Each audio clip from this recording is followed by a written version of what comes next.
하나님께서는 다윗을 끝까지 지켜주십니다.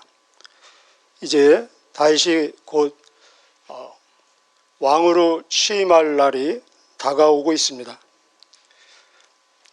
오늘 다윗은 하나님 여호와의 힘을 얻어서, 용기를 얻어서 영적으로 최상의 컨디션입니다. 마치 그래서 왕이 된 것처럼 여러 가지 주어지는 상황 또 위기 앞에서 최선의 대처를 하면서 동시에 우리의 진짜 영원한 예수님, 왕 되신 예수님의 일면을 반영해주고, 또 우리도 이 세상에 왕 같은 제사장으로 보냄받았는데 우리도 주어지는 여러 비슷한 상황 앞에서 어떻게 대처해야 될지 성령님의 감동이 있는 복된 시간 되시기를 축복합니다.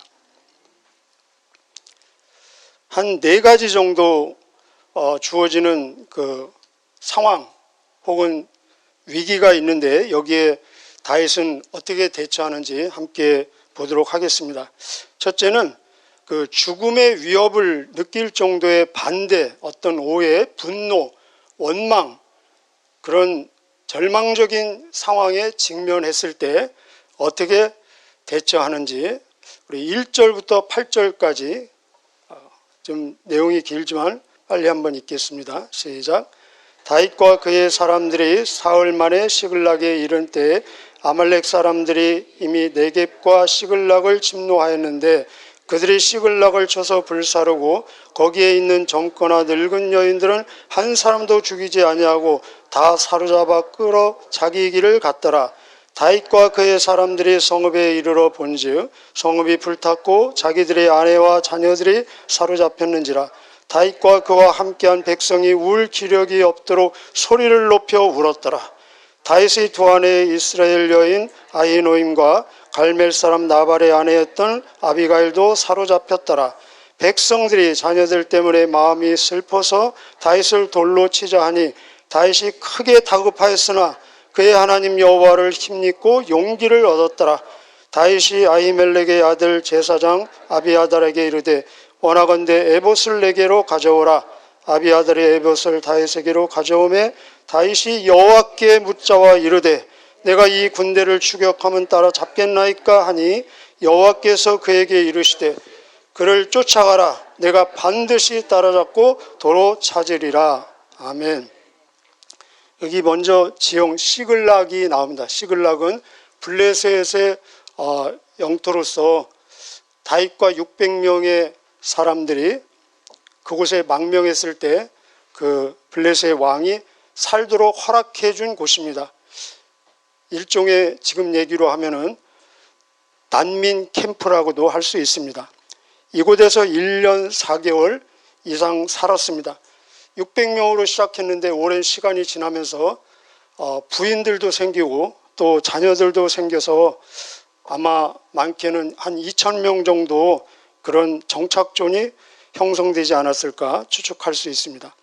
그런데 다윗과 이 600명의 남자가 이제 일이 있어가지고 이 시글락을 3일 동안 비웠습니다. 그런데 그 3일 동안에 아말렉군이 쳐들어와서 남자는 없잖아요. 그 남아있는 부인들 또 자녀들을 다 데리고 가고 그리고 완전히 불태운 그런 상황입니다. 그래서 3일 후에 다윗과 600명이 돌아와 보니 그 상황이 지금 어떻습니까? 완전히 불타버리고 아마 아직 꺼지지 않은 불씨가 남아서 연기가 좀 올라오고 있는 상황인지도 모르겠습니다. 이 600명이 처음에 굉장히 어려운 사람들이었잖아요. 그죠? 뭐 빚진 자, 궁핍한 자 이렇게 정말로 어려운 상황에서 이제 가족도 생기고 그래도 살려고 열심히 살고 있는데 완전히 초토화된 이 상황, 이것을 망연자실이라고 하지 않습니까? 그래서 남자들이 600명이 막 우는데 울 힘이 없을 정도로 4절에 보면은 울 기력이 없도록 소리를 높이 지내면서 울었더라 이렇게 나오고 있습니다. 그래서 이 울음이 변해서 극한 원망, 분노, 슬픔, 절망, 그래서 다윗에게 돌을 던져서 죽이려고 하는 그런 아주 험악한 상태가 되었습니다. 그들에게 돌로 죽이는 것은 저주나 받아라, 그런 의미 아닙니까? 이런 긴박한 험악한 상황 앞에서 다윗이 만약에 전에 했던 것처럼 자기의 생각이나 자기의 이 변명으로 이들을 대처했다면 아마 타는 불에 기름을 더 뿌리는 격이 되지 않았겠습니까? 이때 그 6절에 보면은 한 절 안에서 급진적으로 상황이 반전되는 모습을 볼 수 있습니다. 다윗이 크게 다급하였으나, 그 다음에 반전되는 것이 그의 하나님 여호와를 힘입고 용기를 얻었더라. 이러한 긴급한 상황 속에서 곧 죽을 수도 있잖아요.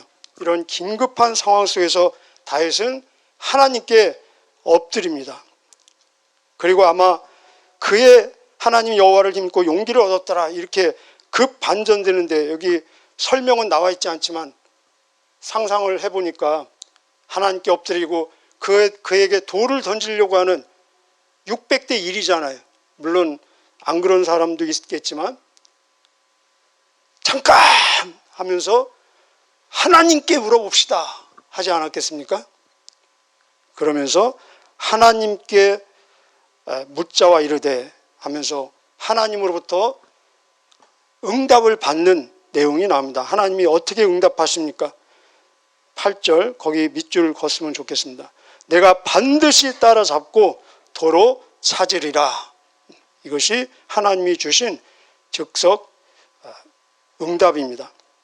그렇습니다. 우리의 왕 되신 예수님도 세상 모든 사람들이 자기를 죽이려 혈안이 되어 있을 때 사람들을 상대하지 아니하시고 아버지 앞에 무릎을 꿇고 우리가 아는 대로 떨어지는 땀방울이 피가 될 정도로 아버지만 대면하시는 모습을 볼 수 있습니다. 우리도 그렇습니다. 어떤 극한 상황, 위기 앞에서 우리가 얻을 수 있는, 경험할 수 있는 최고의 용기, 최고의 능력, 최고의 지혜, 최고의 영향력은 하나님으로부터 옵니다. 그래서 우리가 하나님 앞에 무릎 꿇은 만큼 사람 앞에서 설 수 있다는 것입니다. 두 번째는 어떤 상황, 어떤 위기가 주어지냐. 이 전체가 가시적으로는 하나 되지 못한 것처럼 보일 때 어떻게 대처하는지를 또 보여주고 있습니다.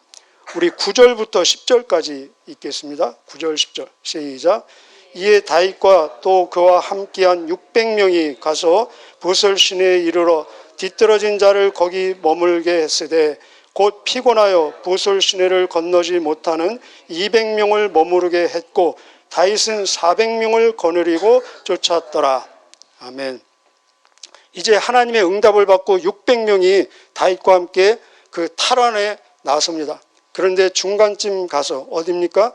부솔 시내쯤 가서 이 시글락에서 부솔 시내까지 찾아보니까 한 25km 정도 됩니다.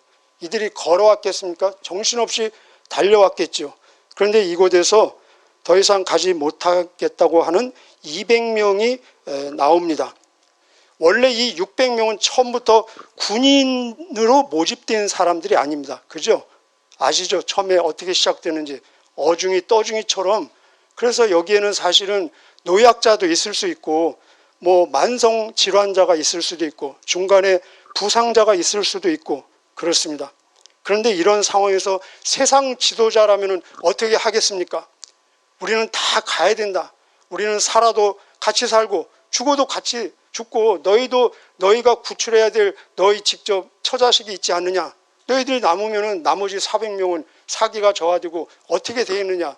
그런 어떤 전체 하나 되는 모습에 강조점을 두지 않겠습니까? 그런데 여기서 다윗은 그들을 배려하면서 그 시내에서 쉬도록 허락하는 모습을 볼 수 있습니다.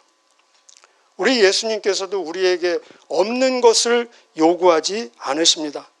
비자발적인 복종을 강요하는 것이 아니라 자발적인 충성을 기대하신다는 것입니다.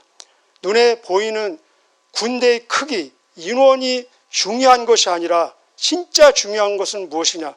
하나님으로부터 받은 그 응답에 대한 확신이라는 것입니다. 하나님으로부터 받은 그 응답이 무엇입니까? 아까 읽은 8절 끝에 여호와께서 그에게 대답하시되 그를 쫓아가라. 내가 반드시 따라잡고 도로 찾으리라. 어차피 숫자로는 모자랍니다. 다윗이 확신하는 것은 군대의 크기가 아니라 하나님이 주신 약속, 하나님이 주신 말씀, 그는 이미 골리앗과의 싸움에서 체험하지 않았습니까? 전쟁에서 승패는 사람의 많고 적고 무기에 있는 것이 아니라 하나님에게 있다는 것. 우리에게도 그렇습니다. 우리에게 싸우는 그 싸움의 승패는 하나님의 언약, 하나님의 말씀, 하나님이 주신 그 신실하심에 우리가 얼마나 신뢰하고 믿음을 가지고 반응하느냐, 여기에 승패가 달려 있다는 것입니다. 세 번째 주어지는 위기라고도 할 수 있고 환경은 어떤 큰 사명을 추진 중에 예상치 못하는 지극히 작아 보이는 일을 직면했을 때 어떻게 대처하는지 보여줍니다. 그것이 11절에서 14절까지 같이 읽겠습니다. 11절에서 14절까지 시작. 무리가 들에서 애굽 사람 한나를 만나 그를 다윗에게로 데려다가 떡을 주어 먹게 하며 물을 마시게 하고 그에게 모아과 뭉치에서 뗀 덩이 하나와 건포도 2송이를 주었으니 그가 밤낮 사흘 동안 떡도 먹지 못하였고 물도 마시지 못하였으니라. 그가 먹고 정신을 차리매 다윗이 그에게 이르되 너는 누구에게 속하였으며 어디에서 왔느냐 하니 그가 이르되 나는 애굽 소년이요 아말렉 사람의 종이니 사흘 전에 병이 들매 주인이 나를 버렸나이다. 우리가 그렛 사람의 남방과 유다에 속한 지방과 갈렙 남방을 침노하고 시글락을 불살랐더라. 자, 이제 400명이 다윗과 함께 달려가고 있습니다. 아까 말씀드린 대로 걸어가겠습니까? 달려가겠죠. 정신없이. 그죠? 그런데 이 행군 중에 어떤 굴머 길가에 방치되어 있는 한 소년을 발견합니다. 세상의 지도자, 특히 지금 전쟁 중에 있는데 세상의 지도자 같으면 어떻게 하겠습니까? 그냥 지나가지 않겠습니까? 특별히 이 소년은 어떤 소년이냐? 아말렉 사람의 종인데 더 이상 병들어가지고 쓸모가 없어서 버림받은 소년입니다. 그리고 나중에 보니까 이 시글락 자기네들의 정착촌을 불사를 때 함께 있었던 어떻게 보면 원수라고도 할 수 있습니다.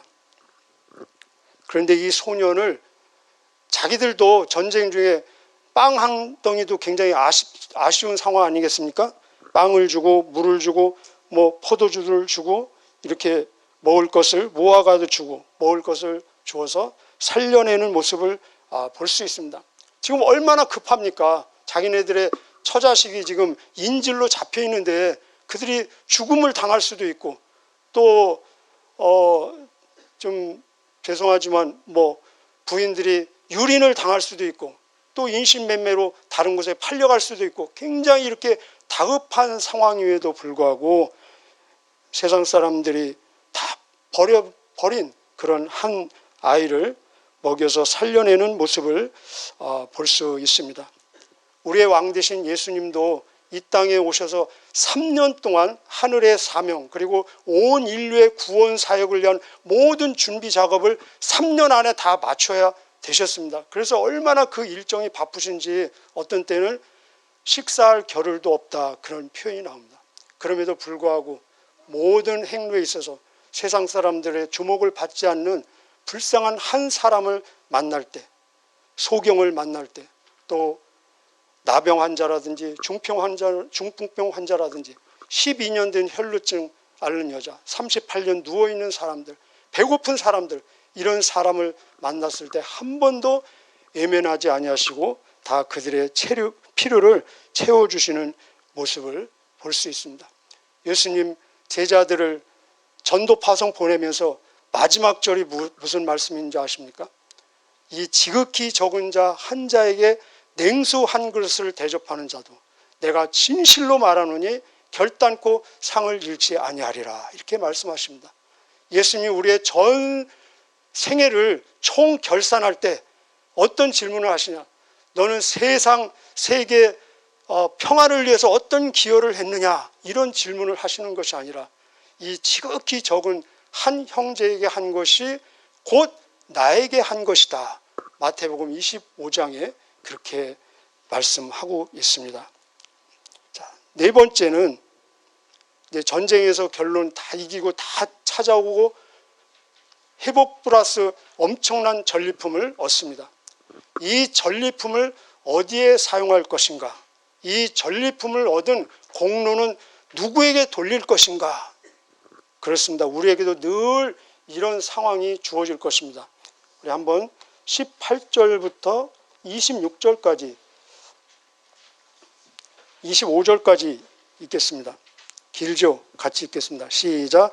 그가 다윗을 죄송합니다. 18절부터 읽겠습니다. 생략하고 다윗이 아말렉 사람들이 빼앗아 갔던 모든 것을 도로 찾고 그의 두 아내를 구원하였고 그들이 약탈했던 것 곧 무리의 자녀들이나 빼앗겼던 것은 크고 작은 것을 막론하고 아무것도 잃은 것이 없이 모두 다윗이 도로 찾아왔고 다윗이 또 양떼와 소떼를 다 되찾았으되 무리가 그 가축들을 앞두고 몰고 가며 이르되 이는 다윗의 전리품이라 하였더라. 여기까지 보면은 도로 찾고 다시 찾고가 3번 반복됩니다.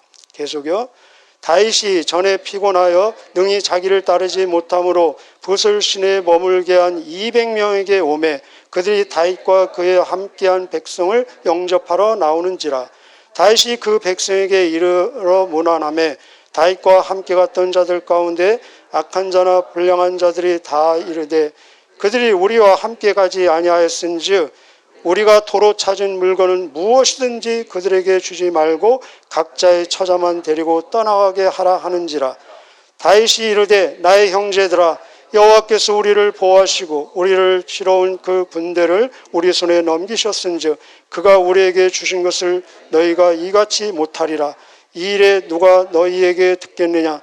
전쟁에 나아갔던 자의 분깃이나 소유물 곁에 머물렀던 자의 분깃이 동일할지니 같이 분배할 것이니라 하고 그날부터 다윗이 이것으로 이스라엘의 율례와 규례를 삼았더니 오늘까지 이르니라. 아멘. 그리고 26절 이하부터는 오히려 자기의 조국에 있는 많은 지역에 이 전리품을 선물로 나눠주는 모습을 볼 수 있습니다. 제가 쉬어보니까 12지역 플러스 다른 지역들이 나옵니다. 31절만 한번 같이 읽어볼까요? 어디가 마지막 지역이 어디 나오는지 눈여겨보시기 바랍니다. 31절 시작. 헤브론에 있는 자에게와 다윗과 그의 사람들이 왕래하던 모든 곳에 보내었더라. 마지막 나오는 지역이 어디입니까? 헤브론. 밑줄 그어주시고 의미가 있습니다. 자, 이 전리품 어떻게 사용할 것인가? 누구의 공로인가? 사람들은 이 전리품에 대한 공로를 다윗에게 돌립니다. 그것이 20절에 나와 있습니다. 이는 다윗의 전리품이라 하였더라. 그런데 다윗은 하나님의 전리품으로 돌리고 있습니다. 그것이 23절에 나와 있습니다. 나의 형제들아 우리에게 여호와께서 우리를 보호하시고 우리를 치러 온 그 군대를 우리 손에 넘기셨은즉 그가 누굽니까? 하나님께서 우리에게 주신 것을. 그리고 사람들은 그 전리품을 우리가 찾은 것이다 라고 얘기합니다. 그것이 22절 우리가 도로 찾은 물건을 이렇게 나옵니다. 그런데 다윗은 여호와 하나님이 우리에게 주신 물건이다 이렇게 얘기하고 있습니다. 그래서 사람 중에 400명 중에 일부는 나머지 우리와 함께 합류하지 않은 200명은 이 전리품 속된 표현으로 얄짤없고 그냥 이 때를 기점으로 해서 우리 그룹에서 쫓아내자 이렇게 얘기합니다. 그러나 다윗은 그것이 아니다 하면서 공평하게 그들에게도 나눠주며 이것이 이스라엘의 규례와 율례가 돼서 앞으로도 계속 이 법칙을 정했다는 것입니다. 그리고 아까 말씀드린 대로 여기서 더 나가서 자기의 조국에 있는 몇 지역이라고 했습니까? 12지역 플러스 헤브론까지 이 나눠주는 하나님의 은혜를 경험한 자의 진짜 모습을 볼 수 있습니다. 이것은 바로 모든 것을 용서하고 화해하고 평화, 단합의 증진을 보여주고 있습니다. 이 헤브론이라는 글자의 뜻이 무엇이냐면 연합이라는 뜻입니다. 연합. 내 공로가 아닌 하나님의 은혜로 얻은 전리품이라는 확신이 있기에 모든 자와 나눌 수가 있습니다. 최선을 다한 자만이 하나님의 은혜라고 진정 고백할 수 있는 것을 볼 수 있습니다. 나중에 이제 곧 왕이 된다고 했죠. 자, 여기서 끝나고 우리는 보지 못할 텐데 이제 사무엘 하에 가면은 다윗이 그렇게 얘기합니다. 사울이 죽고 나서 하나님께 내가 내 조국으로 가도 되겠습니까? 하니까 하나님께서 가라 했습니다. 그럼 내 조국 유다의 어느 지역으로 가야 되겠습니까? 하니까 하나님이 헤브론으로 가라 해서 이 헤브론에서 왕으로 취임하는 모습을 볼 수 있습니다. 여러분 이것은 굉장히 사실은 영적으로 뿐만 아니라 인간적으로도 굉장히 지혜로운 대처라는 것을 알 수 있습니다. 보십시오. 지금 다윗이 1년 4개월 이상 블레셋에서 살았습니다. 본의 아니게 블레셋 왕에게 충성해서 절대 신임을 받고 그런 상황이었습니다. 그런데 갑자기 조국에 가서 왕이 되면은 피차 어색할 수 있지 않겠습니까? 그런데 이 선물을 보내면서 자기의 마음을 전하고 그들의 마음을 사면서 이제 자기가 왕으로 취임하는데 최선의 환경을 조성하는 이 얼마나 지혜로운 장면이 아니겠습니까? 우리 하나님께서도 햇빛과 비를 모든 사람들에게 주고 계신 거 우리는 날마다 체험하고 있지 않습니까? 우리 예수님으로부터 얻을 수 있는 구원, 영생, 그리고 자유, 평화, 안식 이 모든 것은 은혜로 거저 주시는 것으로서 믿음으로 받기만 하면 모든 사람은 누리고 향유할 수 있다는 것입니다. 저와 여러분 지금 무엇을 누리고 있습니까? 우리에게 주어진 생명, 건강, 물질, 에너지, 자원 모든 것은 우리의 대장 되신 예수님 힘을 의지해서 얻은 전리품입니다. 이 전리품을 여러분은 저는 어떻게 사용하고 계십니까? 우리의 왕 되신 예수님 그렇게 말씀하십니다. 거저 받았으니 거저 주어라. 우리 한번 같이 해보실까요? 거저 받았으니 거저 주어라. 오늘도 우리 하나님의 자녀 왕 같은 제사장으로서 거룩한 성도로 우리의 전리품을 더 많은 자들에게 나눔으로써 진정 풍성한 삶, 승리의 삶이 되는 복된 날 되시기를 축복합니다. 기도하시겠습니다.